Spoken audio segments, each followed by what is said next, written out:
Hello, I'm Vladimir from Axial Product Development Team, and today we will learn more about anti-static filament winding application. Also, we'll compare the most common anti-static and conductive solutions which are used globally. Let's start.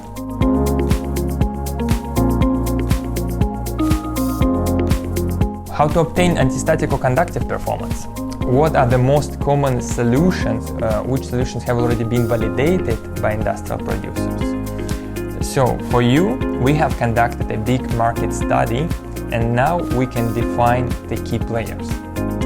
Carbon velour matte, carbon fiber roving, carbon black graphite, surface conductive paint, and relatively new player on the market, graphene nanotubes concentrate. It's time to compare all of them to define pluses and minuses. Carbon velour matte, carbon fiber roving. Both solutions should be applied as a separate layer inside your final product. One of the big advantages that you can get volume and surface resistivity. But at the same time, the basics of this technology, because it's a separate layer inside your pipes, you need more production time. It leads to higher labor cost, so it can be quite expensive solution.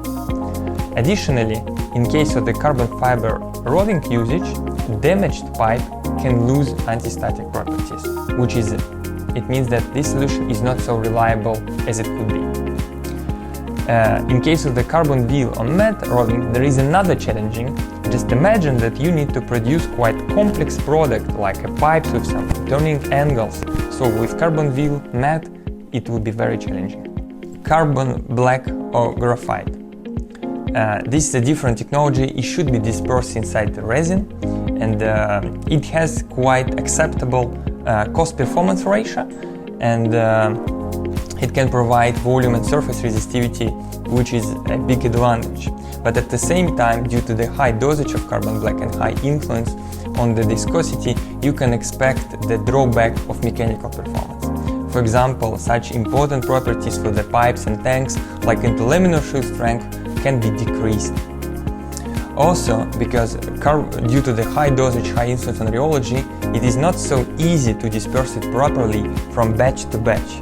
So it means if you use a carbon black, there is a high risk that you can fail the specification because of non-uniform conductivity. It means that when you have a big product and you measure the results in different places, it can be different. Carbon black dust can be also the problem to keep your production plant clean. And the last point, that when you disperse carbon black inside your, for example, epoxy systems, during the storage, you can expect some sedimentation of carbon black, and to return the dispersion, it can be challenging. Another solution, conductive surface paint.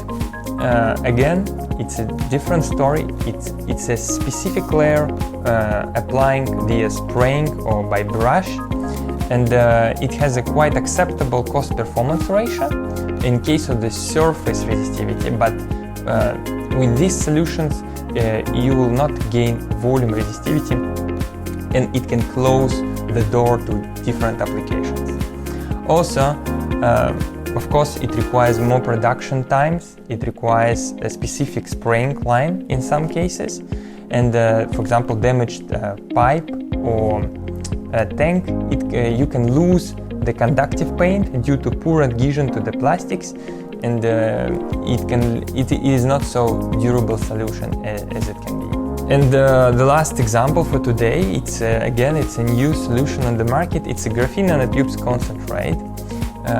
It should be dispersed inside the resin compound, and the important thing that it's a new player, but it is becoming more and more popular. And what's the reason? Yes, the reason is very simple, because you can get permanent and stable volume and surface resistivity with limited risks of additive sedimentation and without negative influence on mechanical properties. And also the conductivity will be equal through the whole of your product, pipe or tanks.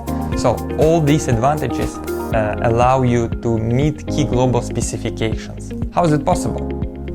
To answer this question, let's start with a description. Let's start with the parameters. What are graphene nanotubes?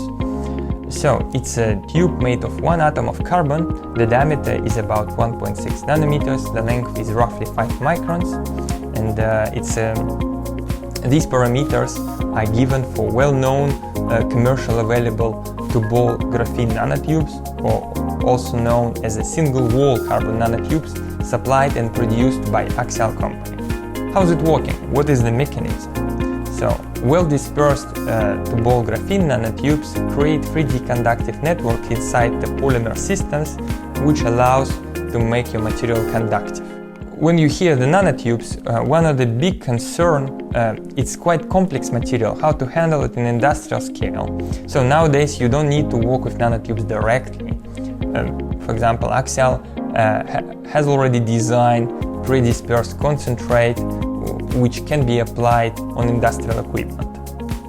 For epoxy system, we recommend TUBALL MATRIX 301. It's a pre-dispersed concentrate based on surf content. For polyester and vinyl ester system, we propose to start with TUBALL MATRIX 204 based on plasticizer. For both products, for your evaluation, 0.1 to 1 weight% of TUBALL MATRIX related to the whole resin formulation is enough to gain 10 power 9, 10 power 3 ohm multiply centimeter, with all the mentioned benefits: permanent, stable conductivity without negative influence on mechanical performance. Additional good point that both products, TUBALL MATRIX 204 and TUBALL MATRIX 301, have already been validated on industrial equipment by industrial producers, filament winding producers, for pipes and tanks, for mining and chemicals sectors. Now you know more about anti-static filament winding applications. We gave you the comparison of different solutions and defined the pluses and minuses, all of them. So we expect that now you know more how to gain more commercial benefits from anti-static business. So thank you for your attention.